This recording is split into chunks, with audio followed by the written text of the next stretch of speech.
దేవాలయాలు. ఏముంటుంది ఈ లోపల?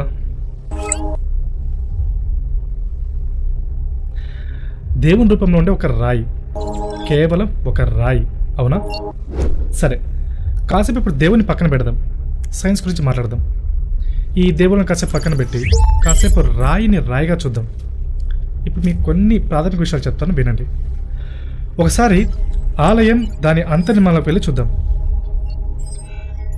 ఇక్కడ చూస్తే ఒక గర్భగుడి, అందులోపల ఏదో ఒక రూపంలో ఉన్న ఒక రాయి. ఇది దాదాపు 6 నుంచి 7 అడుగులు లేదా పీఠంతో సహా ఒక 9 అడుగులు ఉంటుంది. ఇప్పుడు చాలామంది ఒక రాయికి ఇంత అలంకరణ ఎందుకు, ఏముంది అందులో, అదొక మూగరాయి, అలాంటి రాయిని మీరు ఎందుకు దేవుళ్ళ ఆరాధిస్తారు అని చాలామంది ఎగతాళి చేస్తుంటారు. విగ్రహాలను ఎగతాళి చేస్తున్న మూర్ఖులందరికీ ఇప్పుడు దాని వెనక ఉన్న సైన్స్ ఏంటో చెప్తా, వినండి. ఏంటిది? ఒక రాయి. రాయి అంటే ఏంటి? లోహాలు మరియు ఖనిజ లవణాల ద్వారా తయారైన ఒక శిల. మీరు ఏదో ఒక లోయలోకి వెళ్ళి గట్టిగా అరిస్తే ఆ రాళ్ళు ఏం చేస్తాయి?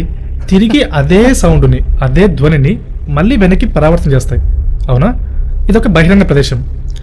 శబ్దం ప్రయాణించి రాళ్ళని ఢీకొడతాయి. అప్పుడు ఆ రాళ్ళు ఆ ధ్వనిని లేదా శబ్దాన్ని వెనక్కి పరావర్తన చేస్తాయి. ఈ ప్రక్రియనే ఎకో అని పిలుస్తారు.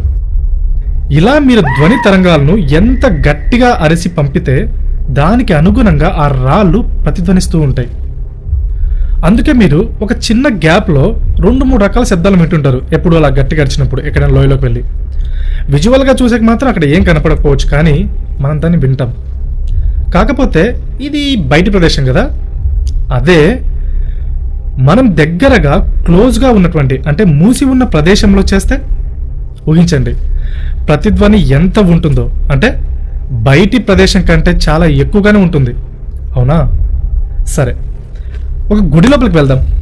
ఇక్కడ మనకు ఒక లింగం కానీ లేకపోతే ఒక విగ్రహం కానీ కనిపిస్తుంది.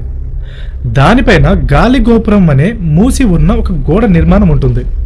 అంటే ఆకాశాన్ని సూచిస్తున్నట్లు ఒక కొనతో ఉన్నటువంటి ఒక పిరమిడ్ ఆకారం. ఏ దేవాలయం లోపల కిటికీలు ఉండవు. గట్టిగా ప్యాక్ చేసినట్లు ఉండే రాతి గోడలతో ఒక ఖచ్చితమైన నిర్మాణంతో నిర్మించబడిన ఒక కట్టడం. అంతేకాదు, అందులోకి కాంతి కూడా ప్రవేశించదు. ఇప్పుడు కొంతమంది బ్రాహ్మణులు ఆ విగ్రహానికి ఎదురుగా నిలబడి కొన్ని రకాల శబ్దాలను పంపిస్తూ ఉంటారు. అది కూడా కేవలం నిన్న మొన్నటి నుంచో కాదు, కొన్ని వేల సంవత్సరాల నుండి. అలా ప్రతిరోజు ప్రతి దేవాలయంలోనూ ఉదయం నుండి మధ్యాహ్నం, సాయంత్రం, రాత్రి వరకు నిరంతరంగా ఆ ధ్వనులు చేస్తూనే ఉంటారు.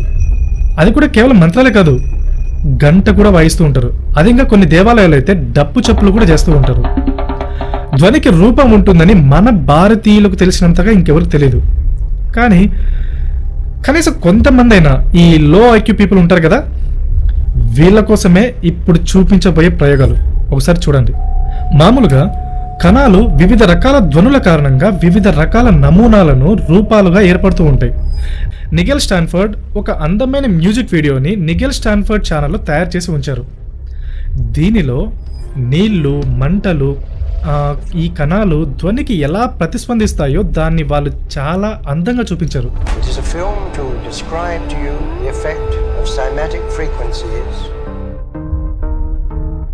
మీరందరూ తప్పక చూడాల్సిన ఒక అద్భుతమైన ప్రయోగం అది. ఇక మానవ శరీర విషయానికి వస్తే, మన శరీరంలో దాదాపుగా 72% నీరు, ఒక 12% భూమి, 6% గాలి, ఒక 4% అగ్ని, 6% ఆకాశం ఇలా నిర్మితమై ఉంటుంది. మరి ఈ ధ్వనులు లేకపోతే శబ్దాలు మీ శరీరంపై ఎలాంటి ప్రభావం చూపదని మీరు అనుకోవచ్చు. కానీ చూడండి, ధ్వనికి నీరు ఎంత తీవ్రంగా ప్రతిస్పందిస్తుందో, అదేవిధంగా అగ్ని కూడా.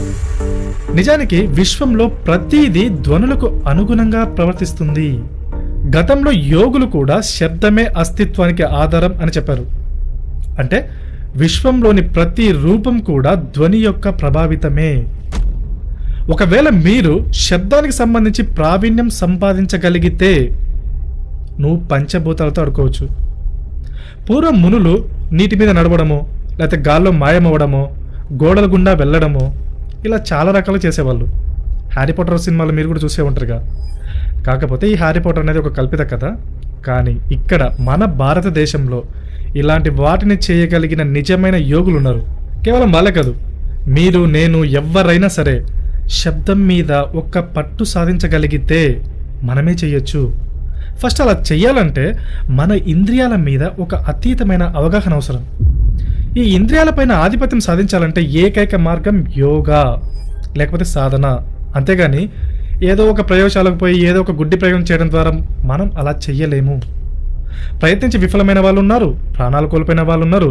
అంతేకాదు అలాంటి పరిశోధనలకి డబ్బులు పెట్టి వృధా చేసిన వాళ్ళు కూడా చాలామంది ఉన్నారు.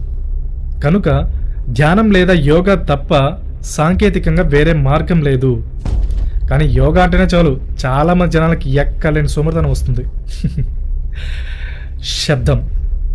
నేను ఇక్కడ మీకు ఏం చెప్పాలని ప్రయత్నిస్తున్నానో మీరు దీన్ని ఇంకా బాగా తెలుసుకోవాలనుకుంటే యూట్యూబ్లోకి సెర్చ్ చేయండి. అక్కడ మీకు చాలా విషయాలు తెలుస్తాయి. ఇక ఆలయం లోపల ఉన్న బ్రాహ్మణులు ఏం చేస్తుంటారు? మంత్రాలు జపిస్తూ ఉంటారు. ఏమవుతుంది? ఆ శబ్దం వెళ్ళి ఆ రాయి తగులుతుంది. అలా తగిలిన శబ్దం వివిధ దిశల్లోకి పరావర్తనం చెందుతుంది. అది ఒక మూసి ఉన్న గది కదా, కాబట్టి శక్తి ప్రధాన ద్వారం గుండా బయటకు ప్రయాణం చేస్తుంది. అలా వెళుతూ వెళుతూ ఎదురుగా నిలబడి ఉన్న వాళ్ళందరి నుండి శక్తి ప్రసరణ అనేది జరుగుతుంది. అంటే ఆ శక్తిలో మీరందరూ పూర్తిగా నిండిపోతారు. అంటే మీలో ఆ శక్తి పూర్తిగా నిండిపోతుంది.